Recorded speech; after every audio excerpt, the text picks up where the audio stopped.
आता तुम्ही इथं मल्लिकार्जुन डोंगरावरती आलाय. इथं मल्लिकार्जुन देवस्थानची थोडक्यानंतर प्रत्येक सणाला गावातून मल्लिकार्जुन पालखी येते. प्रत्येक श्रावण सोमवारी मल्लिकार्जुन देवस्थानची पालखी गावातून येते.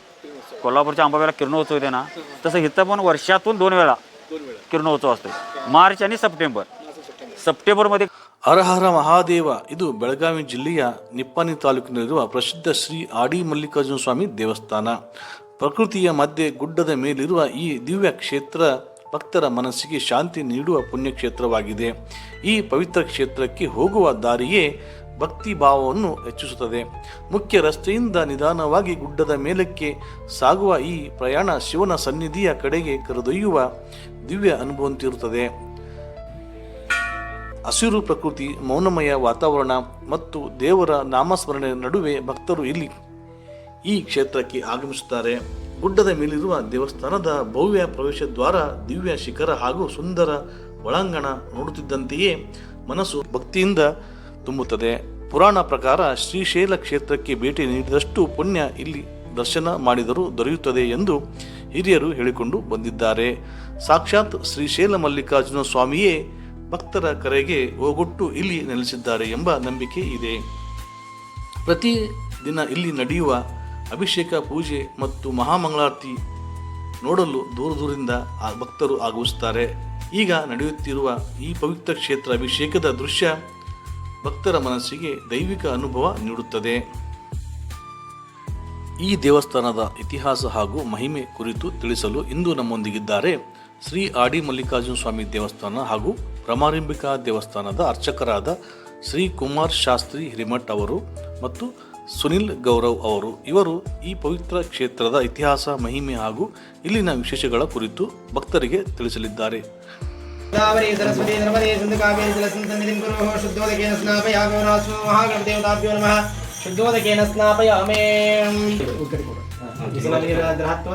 ಗಣಪತಿ ನೈವೇದ್ಯ ತೋರಿಸ್ರಿ.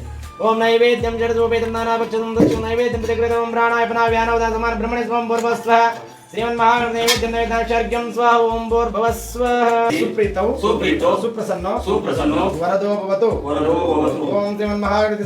ಈ ರುದ್ರಾಭಿಷೇಕ ಪೂಜೆಯಲ್ಲಿ ಮಹಾಗಣಪತಿಯ ಪೂಜೆ ಅಂತಕ್ಕಂಥದ್ದನ್ನ ನಾವೇನು ಸಂಕಲ್ಪ ಮಾಡಿ ಆ ಗಣಪತಿ ಪೂಜೆಯನ್ನು ಮುಗಿಸಿರ್ತಕ್ಕಂಥದ್ದು. ಇನ್ನು ಮುಂದೆ ಏನ್ ಮಾಡೋಣ್ರಿ, ಈ ಒಂದು ಅಭಿಷೇಕವನ್ನ ಪ್ರಾರಂಭ ಮಾಡ್ಕೊಂಡು ಓಮಾಪ್ಯಾಯ ಸುಸಮೇತ ದೇವಷ್ಟುಸ್ವಮರಷ್ಣಭಾವಾಸಂಗದಕ್ಷರೇಣ ಸ್ನಾಪದ್ಭಾಗವಾಮದೇವಾಯ ಜ್ಯೇಷ್ಠಾಯ ಜ್ಯೇಷ್ಠರುದ್ರಾಯ ನಮಕಾರಾಯಣ ಕೃ. आता तुम्ही इथं मल्लिकार्जुन डोंगरावरती आलाय. इथं मल्लिकार्जुन देवस्थानची थोडक्यात तुम्हाला म्हणजे इथली माहिती पुरेपूर सांगायची आहे. तर इथं हे मल्लिकार्जुन कशा रूपाने आले इथे थोडक्यात माहिती सांगतो. ह्या पूर्वी या डोंगराची उत्पत्तीच रामायण काळात झालेली आहे. ज्यावेळी द्रोणागिरी पर्वत हनुमान घेऊन जात असतोय त्यातला एक थोडा भाग पडून या डोंगराची उत्पत्ती झालेली आहे.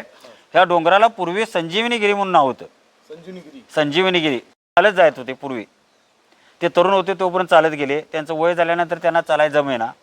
त्यावेळी घरातूनच नमस्कार करून त्यांनी सांगितले की आता इथून पुढं मला एवढ्या लांब येता येणार नाही, मी घरातूनच नमस्कार करतो.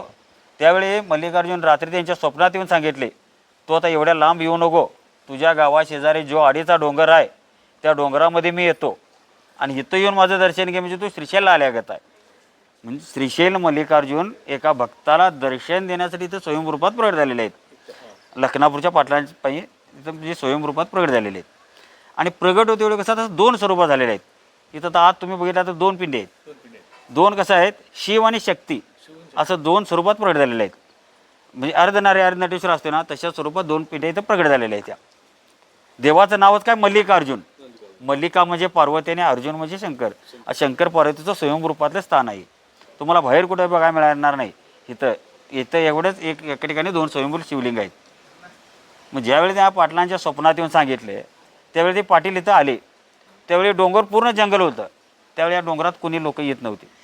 ते आल्यानंतर ते इकडे तिकडे फिरून बघितले, पण त्यांना कुठं म्हणजे देव तर स्वप्नात येऊन सांगितले मी इथं आहे म्हणून, पण इथं येऊन बघितल्यानंतर त्यांना भेटले नाहीत. त्यावेळी ते काय केले, निराश झाले. परत संध्याकाळ झाल्यानंतर घरी गेले, परत झोपले. त्यावेळी त्यांच्या स्वप्नात येऊन सांगितलं परत की तिथं जा, पहाटे एक गाय येते, तिथं 2 वारोळ आहेत, त्या 2 वारोळावरती गाय दूध सोडून जाते, त्या वारोळाखालीच मी आहे. त्यावेळी त्या पाटलांनी 5-50 लोकांना गोळा करून घेऊन आले. पूर्ण जंगल होतं.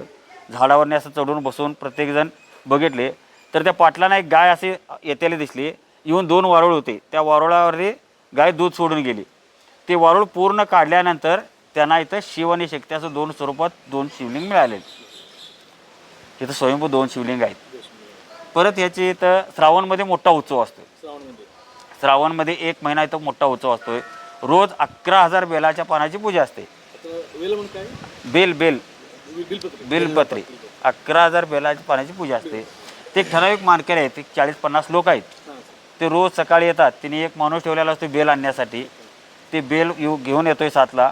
ते घेऊन आल्यानंतर प्रत्येकजण 40 लोक येऊन बेल नीट करून मोजून ते 11,000 लोक रोज बेल मोजतात. ते मोजून झाल्यानंतर त्यांच्यामार्फत तिथं मठा म्हणजे मल्लिकार्जुन मठ आहे खाली, त्यांच्यामार्फत तिथं रुद्राभिषेक असतो रोज. तो रोज सकाळी रुद्राभिषेक करून 11,000 म्हणजे बेल तो प्रत्येकजण ओवला जातो. आणि सकाळी पुरणपोळीचा नैवेद्य दाखवायला लागतो. श्रावण महिन्यात 1 महिना पुरणपोळीचा नैवेद्य दाखवतो. बेल ओवायचा त्या टायमाला पुरणपोळीचा नैवेद्य रोज दाखवायचा. हे श्रावणातलं हे झाले. परत त्याच्यानंतर प्रत्येक सणाला गावातून मल्लिकार्जुन पालखी येते. प्रत्येक श्रावण सोमवारी मल्लिकार्जुन देवस्थानची पालखी गावातून येते. तिथं प्रदक्षिणा असते. आडी गावात मल्लिकार्जुन मंदिर आहे. तिथून मल्लिकार्जुन पालखी इथं प्रत्येक सणाला मोठ्या आलेले असते. इथं येऊन इथं प्रदक्षिणा घालून इथं बसून सकाळी म्हणजे दिवसभर हे करून राहिले असते. परत त्याच्यानंतर इथं बघण्याजोगं म्हणजे किरणोत्सव. कोल्हापूरच्या अंबाबाईला किरणोत्सव येते ना, तसं इथं पण वर्षातून 2 वेळा किरणोत्सव असतो. मार्च आणि सप्टेंबर. सप्टेंबरमध्ये कसं ढगाळ वातावरण असतं, क्लिअर दिसत नाही. पण मार्चमध्ये 22 मार्च ते 30 मार्च सूर्य उगवला की पहिलं किरण पिंडीवरती आलेलं असते. सूर्योदय म्हणजे प्रत्येक वर्षी तुम्हाला हे बघायला मिळते. हे एक म्हटलं मेन वैशिष्ट्य. आणि इथं कसं कायमची त्रिकाल पूजा आहे. सकाळ दुपार संध्याकाळ 3 टाईम पूजा, 3 टाईम आरती. सकाळी दुपारी 2 टायमाला अभिषेक केला जातो. म्हणजे कायमची त्रिकाल पूजा आहे इथं. हो. हां, इथं भ्रमरांबिका देवी म्हणून आहे. ते देवीचं पण इथं मंदिर आहे. हे जे म्हणजे हे श्रीशैल मल्लिकार्जुनची दुसरी शाखा म्हणतात. श्रीशैलला सुद्धा असंच आहे. पुढं मल्लिकार्जुन मंदिर, पाठीमागं भ्रमरंबिका मंदिर. तशीच पूर्ण इथं म्हणजे इथं पण मल्लिकार्जुन मंदिर पुढं, पाठीमागं भ्रमरंबिका मंदिर. सेम असे जे हे केलेलं आहे. लखनापूर सोमगोंडा पाटील. लखनापूर तो सोमगोंडा पाटील. आणि इथं म्हणजे येणाऱ्या भक्तांना रोज म्हणजे कायम सकाळी रोज इथं पूजा झाल्यानंतर इथं अभिवृद्धी मंडळ म्हणून आहे. त्यात इथले सगळे देखभाल वगैरे आलेत. इथले म्हणजे देखभाल ते वगैरे आलेत. मग खाली त्याने म्हणजे बाहेर पावती वगैरे करता आले असतात. या भक्तांच्याकडनं देणगी येऊन हे म्हणजे देणगी वगैरे गोळा करून इथं महाप्रसाद रोज प्रसाद चालू केला आहे. इथं येणाऱ्या भक्ताला सकाळी रोज प्रसाद इथं मिळतो. रोज 12 महिने कायम जिथं प्रसादाची सोय केलेली आहे. हो. म्हणजे पंचक्रोशीत जागृत देवस्थान आहे. ह्या पंचक्रोशीत म्हणजे या भागात आमच्या या भागातले मेन जे जागृत देवस्थान म्हटलं जातं. इथं जे येऊन म्हणजे इथं येऊन जी इच्छा हे होईल ती इच्छा पूर्ण, कारण भक्तासाठी इथे श्रीशैल मल्लिकार्जुन आले आहेत. आणि पूर्ण भक्तांची इच्छा इथं पूर्ण झालेली आहे आजपर्यंत. म्हणजे ते हे आहे, जे आलेले भक्त म्हणजे नाराज होऊन गेले नाहीत. कायम त्या भक्तांची इथं हे केलेलं आहे. हां, जागृत आहे देवस्थान, जागृत देवस्थान आहे. हो. पण मनापासून भक्तीनं आपण देवाला इथं मानून त्या पद्धतीने आपण हे केलं तर त्यांना ते प्रत्यक्ष म्हणजे फळ मिळाले. हां, 180 फुटाला पाणी सुरुवात लागले. ते 300 फुटापर्यंत शेवट मारून हे केलं आहे. खाली जमीन लेवलला सुद्धा नेलं नाही. जमीन लेवल 550 ते 700 फूट खाली जमीन लेवल आहे. पण तेवढे नाही. हां, नमस्कार.